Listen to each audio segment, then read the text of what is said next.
আসসালামু আলাইকুম গাইস। আমি আজকে আসছি রাজশাহীর চারঘাট থানার এক স্ট্রবেরি খেতে, যেখানে আপনার F20 থাইল্যান্ড জাতের স্ট্রবেরি চাষ করছে।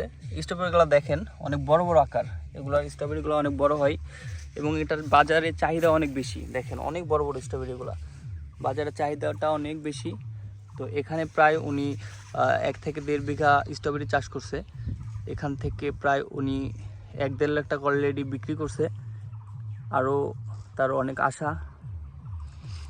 এখানে যাদের চারা লাগবে, যারা F25 জাতের থাইল্যান্ড জাতের চারা নিয়ে লাগাতে চাচ্ছেন বা ছাদে লাগাবেন বা যে কোনো জায়গায় লাগাবেন, তাদের সাথে যোগাযোগ করতে পারেন। তারা আপনাকে এই যে এরকম বড় বড় জাতের যেগুলো স্ট্রবেরির চারা আছে, দেখেন অনেক বড় একটা ফল, প্রায় 50 গ্রাম 60 গ্রাম ওজন। হ্যাঁ, এখানে এমনও ফল আছে যে 150 গ্রাম 200 গ্রাম করে ওজন হয় একটা ফলের। তো দেখেন প্রত্যেকটা ফলের মানে ইয়েগুলা, এই যে এটা দেখেন আরও অনেক বড়, এই ফলটা দেখেন আরও অনেক বড়, এটা প্রায় 100 গ্রামের উপর হবে। এই ফলটা 100 গ্রামের উপর হবে। সব গাছে, প্রত্যেকটা গাছে এরকম, এই যে প্রত্যেকটা গাছে এরকম ফল ধরছে, প্রত্যেকটা গাছে এত বড় বড় ফল।